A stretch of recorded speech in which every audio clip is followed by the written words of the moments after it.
Hey everyone, welcome back to the channel. Thank you for being here. My name is Andrew, coming to you from the beautiful Carolinas. Today's topic is going to be when you can't feel, there is no pain. Think about that for a minute. Everyone, if you like the content, please like, subscribe, and share. So, when you can't feel, there is no pain. No truer words have ever been spoken. The narcissist, they can't feel. They can fake it, but they have no love. They have no empathy. There is nothing to them. There's nothing in their core. They are a person who takes from other people. And what they take includes all of what makes you you, your resources, your time, money, energy, effort, love, empathy. What makes you you, the ability to love. So let's say when you were in the relationship, many times you would be expressing yourself and you couldn't or you wouldn't be heard by the narcissist because they couldn't even relate to your emotions. Example, you were watching a movie, maybe you shed some tears. Well, the narcissist may be sitting next to you. Of course, they would be on one of their 3 smartphones, getting your replacement, looking up supply. But they would be looking at you and acting like, why would you be crying? Like, that, there's nothing to be crying at that part of the movie. And then you would look at them and say, no, it's a sad part. Like, well, don't you feel it? Then they would just roll their eyes or get back to texting, whatever they were doing. But they can't feel what you feel. And this is a pivotal part on the healing path for people to wrap their heads around. The narcissist is not built like you. They don't think like you. They are the exact opposite of you. There's nothing inside of them other than what they could take from you. So example, when you met the narcissist, first of all, you probably were in a vulnerable position. You probably had just lost a loved one or relocated or started a job or moved into a new building or graduated university or something happened. And when that happened, the narcissist sized you up and they figured out what made you you. And they wanted to assimilate themselves with you. They wanted to act like they had your best interest at heart and that they wanted to learn about your hopes, dreams, aspirations, your past relationships, your present status, and where you were going, meaning what your goals and your future plans were. When they did this, they glommed onto you and they made it seem like they could do the same thing with you. And then you, of course, because you were naive, you did not know about narcissism, and you were believing in the person, i.e. the narcissist, wearing that mask. You were believing in their words. So perhaps you did fall in love with them or relocate or go into business with them, etc. Or maybe they became your roommate. Whatever you did because you believed in the false narrative of the narcissist. But as the thumbnail mentions, the narcissist doesn't feel at all. Now you may say, that's a little rough, Andrew. No, it's not. These people, they want to inflict damage upon other people, specifically empaths or specifically people who have high value, who maybe don't even know their worth. Now, these people, at one point that was you, these people go through life and they are doing the best they can. They're building people up, they're achieving their goals, they are helping humanity. And then lo and behold, they meet the juggernaut, they meet the narcissist. Maybe they met the narcissist yesterday, maybe it was 10 years ago. Maybe it was 2 months ago, who knows? But when you met that narcissist, whoever they were, maybe you were born into a narcissistic family, this person spun your world around. They took you on a roller coaster of emotions. They had you not feeling anything other than what they wanted you to feel, which was distrust, dishonesty, manipulation, confusion, chaos, hurt, pain, wondering, questioning. They had you lose your identity to them. You lost your sense of self to the narcissist, and all of your emotions and everything that made you you was being repressed because the narcissist did not want to hear about you, how your day was, what you were doing, or anything about you unless it benefited them. So going back to that example I shared with you, if you were watching a movie and maybe you shed some tears or something, maybe you rescued a puppy or helped somebody cross the street or whatever, the narcissist would look at you like, why would you do that? Who helps another person out? Who rescues a dog? Who helps an elderly person walk across the street? Well, you would, and I've done all these things.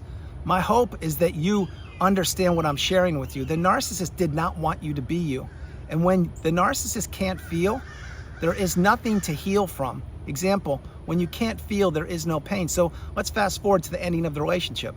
The narcissist most likely discarded you. If they did, my heart goes out to you. If they didn't and you ended it, you still had to go through very, and I mean very challenging times to put your life back together and to heal and to process everything. But when the relationship ended, you had to slow your life down. You had to process things. You had to go through the pain. You had to go through that darkness in the tunnel. You had to see the light at the end of the tunnel and know that each and every day you were getting closer and closer to finding and discovering who you were meant to be. The narcissist has nothing like that to go through because for the narcissist, there's nothing to heal from because they couldn't feel and they can't feel what you feel. Really understand what I'm mentioning to you. This is why you have to slow your life down, process things. You have to be patient, calm, stoic, centered, resilient, focused. You have to be courageous, committed, and you have to be driven, and you have to know that each and every day post-narcissistic relationship, it will be a challenge, but you will get through it. You will break the trauma bond. You will heal. If I did it, you can do it, and I did do it, and that means you can do it. But you need to leave the weight of the narcissist in the past. My hope is that if you haven't done this soon, you will do it eventually, which is go no contact, block these people, delete them, remove all flying monkeys and people associated with them. If not now, when? If you can't, utilize Grey Rock. I share that virtually in every video for a few reasons. 1, because it works. 2, because it will allow you to have your energy back. And 3, it will allow you to get on the healing path quicker. And it will allow you to understand that these people don't have your best interest at heart. And they actually want to do damage to you, which is a whole different part of this video. Think about a stable, healthy person. Not an empath or not a narcissist, just an average person, whoever they are. Well, they're living their life and they're doing whatever they're doing. They're not trying to inflict damage upon other people, but at the same time, they most likely don't have a high level of empathy. And that's fine. There's nothing wrong with that. We're all built differently. But these people are just going through their lives, living life. God bless them. I think it's great. Then at the other end, you have the narcissist or the toxic people who want to inflict damage upon others because they want to watch the other people that they're inflicting damage upon. They want to watch their lives implode. They want to blow up anything that matters to them. Now, flip it. You go on the whole other end of the spectrum. You have the empaths. And yes, empathy does exist. For those of you who believe it doesn't, if you think narcissism exists, well, empathy exists. And the reason you probably don't think empathy exists is because you don't possess it. Play that again. But on the other end of the spectrum, as I'm mentioning, is empathy. And over there, you have all the people such as yourself who want the betterment of the planet, who want to build, they want to create, they want to develop and nurture relationships, and they want the best for humanity. The narcissist saw you on the other end of the scale, if you're an empath, and they looked at you like you were Thanksgiving dinner. They said, this is going to be a feast, and this feast I will enjoy for as long as I possibly can until I take everything from them, which again means your resources. Now, you didn't know what you were up against when you were in that relationship. Again, maybe you were born into it. Maybe it was your mom. Maybe it was your sister. Who knows? But you figured out eventually that something was wrong. Something was off. That's when you found your first light bulb moment, and you realized, oh my gosh, that's what this is? This is who my family members are? They're toxic, narcissistic people? I can't believe it. But what happens here is when you go down the rabbit hole of education and exploration, you realize that these people are all around you to different levels and different degrees, and that many of these people do want to inflict damage upon you. This is why when you're living with the narcissist, no matter who it is, many times your belongings will disappear, or they will be broken, or they will be unaccounted for, or because the narcissist is hiding your things. They are breaking your things. They are stealing your things because they don't want you to live a healthy, peaceful, abundant life. This goes all the way back to childhood. Think about maybe some toys that you had. Did they miraculously disappear at one point? Yeah, they probably did. Did you do something to them? No. It was probably somebody in your own family who hid them from you, or donated them, or sold them, or broke them, or threw them in the trash. All of these things I'm talking about, there are so many hundreds of thousands of nuances, of layers of the onion to be peeled back in the narcissistic abusive cycle. That's just one. Having said these things, the narcissist can't feel, so they can't feel they can't feel pain. They don't feel, so they can't feel the pain that you feel. So again, going back to the post-narcissistic relationship, you had to heal, and you had to process what the relationship was, and you had to heal childhood wounds. You had to see a therapist, you had to journal, you had to watch videos, you had to read, you had to really do things that benefited you. Meditate. Again, you had to go no contact and block them, like I mentioned. All these things that you had to do, the narcissist didn't have to do any of them. They just went away onto the new supply. And what they wanted to do was post on social media that they were living their best life, and it didn't include you. This again was meant to twist the knife inside of you, to do more damage to you. That is why I cannot suggest more frequently to block these people. You want to know nothing about them. More importantly, or equally as important, you don't want them to know anything about you, because all it takes is for you to know what they're doing, their whereabouts, who they're with, etc., and it could set you back. That's called not only a trigger, that's called not moving forward. It's called keeping yourself stuck. That is why, again, I will suggest People, anybody in the channel, in the community, post-relationship, they should not be driving by the narcissist house. They should not be peeking or spying on the narcissist. They should not be playing the blocking, unblocking game. They should not be asking other people about the narcissist. They should not be going in the vicinity where the narcissist is usually located. All of these things I'm talking about will culminate in you one day understanding that the less you know, the stronger you get. The stronger you get, the weaker they get. The weaker they get, the smaller they get. The smaller they get in your mind, the less important they are. And eventually they will just be a tiny little speck, less than a piece of dirt beneath your shoe, and they won't matter to you at all. That is the path. That is when you will reach the pinnacle of indifference, the mountaintop of indifference, when you no longer care about the narcissist or anybody from that period of time.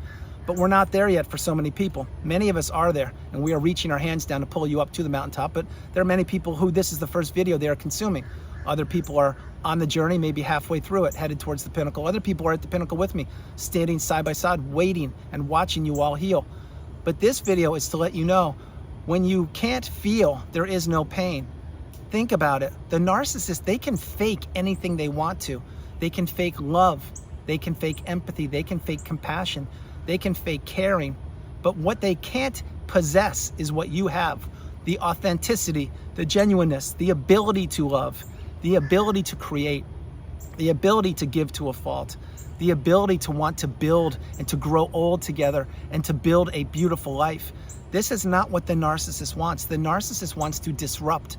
They do not want you to succeed. They want to impede your plans. They want to impede your progress. Again, what do you think a Hoover is? A Hoover is when the narcissist is trying to see if you figured out who they are. It's also when they're trying to see if you have looked behind the mask and to see if you're strong enough to not accept the Hoover. Side note, pro tip, do not, and I mean do not ever accept a Hoover. A Hoover will not benefit you. It will only keep you stuck or send you backwards, spiraling, and you will have to start again on the healing path, because the narcissist never cared about you when you were in the relationship. They certainly don't care about you now, and they never will care about you. The difference between you and them is in the beginning of that relationship, you actually did love them, or you were in love with them. Then something happened. You entered the relationship, you were existing in the devaluation stage, and you realized that your resources were becoming depleted and drained. Then the relationship ended, and then you realized how little the narcissist ever cared about you. Actually, it was quite the opposite. They had disdain for you. They were jealous of you. They were envious of you. Many times the narcissist wanted to be you, but what they wanted to do was finish you off. They did not want you to succeed or to exist, but that's not what happened. You are existing, you are living, you are healing, or you have healed. You put yourself back together because you can feel. That's why post-narcissistic relationship, once you've healed, you do have to go no contact. But when the relationship ended, that's why so many people had floods of avenues and waves and oceans of tears that they had to let out. The reason they had to let the tears out and the emotions is because you could not do that when you were in the relationship with the narcissist, because they didn't want to hear about it, because they couldn't empathize with you. They didn't want you to be you. They wanted you to be a robot. They wanted you to be the unpaid helper. They wanted you to be the sounding board. They wanted you to be the person who did not say anything that mattered to you. They wanted you to be the person who regulated them. They did not want you to have your identity. So again, post-relationship, this is why you have to let all the emotions out. Many of us shed so many tears for months after the relationship. Other people experience the angry stage. And again, if you experience the angry stage because you can't believe that the narcissist did what they did to you, let it out in a constructive way. Don't hurt or harm yourself. Maybe punch a couple pillows or something, but don't do anything detrimental to yourself. I personally did not experience that stage. I experienced the flood and the waves of tears for months, and I had to process them. And my understanding is many of you are doing that exact same thing. But this is what the narcissist won't do. They can't do it. That's why whenever the narcissist, if they ever did cry in front of you, they were crocodile tears. They weren't real tears. They weren't authentic tears. They were fake tears meant to get you thinking that they actually had a dose of humanity within them. They didn't, they don't, and they never will. Again, you may be saying, Andrew, you're a little rough here. I'm not being rough. If you've spent 1 minute in a narcissistic relationship, you know how little these people care about not only you, but anybody. All they want to do is collect and collect and collect. And they want to collect people's hearts, people's relationships, people's money, people's time, people's fortune and futures. They want to disrupt anything they possibly can. And also, post-relationship, they want to keep people trapped in the cycle. They don't want people figuring out who they were. They don't want people breaking the chains of abuse. They don't want people healing. They don't want people discovering who they are. This is how the narcissist lives their life. They are always comparing sources of supply. They are always in competition with their spouses, with their friends, with their children, with their parents, with their neighbors, with their colleagues, coworkers. They're in competition with people on airplanes right now. You could be sitting next to the narcissist as you're consuming this. And what are they doing? Maybe they're trying to flaunt that they just got a brand new set of earbuds, and they're showing you and unwrapping them and making you look at them and things like that. Or maybe they're just flaunting their new watch that they got. But how did they get that watch, or how did they get those earbuds? Did they actually work hard to pay for them? Probably not. They probably used, abused, and manipulated a former source of supply, stole their money, and bought them that way. Because this is what the narcissist does. They cheat their way through life. They cheat their way through relationships. They cheat their way through anything they possibly can because they don't believe the law applies to them. They don't believe the rules of humanity apply to them, and they don't believe they'll ever get caught. This is why the narcissist cares about nothing but themselves. When I say nothing, I mean nothing. They only care about what people provide for them, and they look at people as opportunities, and they look at people as weak. And the narcissist cannot feel. They flat out cannot feel. And when you can't feel, you can't heal. Play that part of the message again. It is so important that you understand what I'm sharing with you. The narcissist has nothing to heal from because the narcissist is the person that inflicted the damage upon you and other people. You did not inflict any damage upon anybody. What you did is you kept on staying in that relationship, trying to get back to the love bomb / euphoric stage, thinking that things would improve. Because you couldn't say no, the strongest word in the English language, because you didn't have boundaries, and because you were believing in the mask, you were believing in the words of the narcissist, because you were groomed and tricked and trapped, and you stayed in that relationship because you didn't know how to get out of it. And many times people stay in these relationships also is because of children, and they're waiting for the children to turn of a certain age, or they're waiting to divorce the narcissist, or waiting for the 401k to get divided, etc. This is what the narcissist knows. That's why the ending of these relationships, if you are tethered to the narcissist, they'll drag it out as long as they possibly can, and they don't care. They want to inflict as much damage upon you or anybody that they can. This is why their own lawyers get disgusted with them. This is why their own lawyers don't want to represent them. This is why the judges and the people in the courtrooms look at them in disgust and say, how could you do this to your own spouse? How could you do this to your own children? Don't you have a speck of humanity or a speck of decency within you? And what can the narcissist do? They can just shrug their shoulders and look up and say, I guess not, Your Honor. I guess I don't. And this is the reality. This is the dose of reality that the narcissist must face. But they must face it without you. That is why I cannot share this enough. Going no contact and blocking these people is the path. Cutting all four ties, the emotional tie, the financial tie, the physical tie, and the spiritual tie. This is the path. Understand that when you're free from these people, you can breathe again. Your health will return. Your finances will return. Your looks will return. Your network of friends will be rebuilt. You will relocate. You will take a class, teach a class, read a book, write a book. You will be toxic, narcissistic relationship free, and you will begin living your best life. Of course, this is after you've been on the healing path and after you've healed, but you're going to have to slow your life down and understand this message. When you can't feel, there is no pain. That's the narcissist in a nutshell. They can't feel. There is no pain. The pain that you are experiencing, or perhaps you even are right now, they are loving it. It's giving them supply. It's keeping them fueled. This is why you need to understand these people aren't built the way you're built. They're the antithesis of you.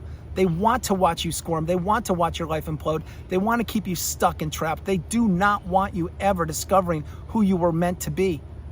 This is why you really must get the message. When you can feel and you are crying and you are processing the relationship, it's a good thing. It's a great thing because you are processing things and you are slowing your life down and you are moving towards that third version of you, the strongest, most galvanized version of you known to humankind. This is the path. This is when you rise through the ashes like a phoenix and you understand that you are the priority, that you come first, second, and third. And there's no more room in your life for a narcissist or for any toxicity. So understand the message. Play this once, play it twice, play it 3 times, pay it forward, share it with someone who can use it, and understand the path is to go no contact and block these people and to continue to heal.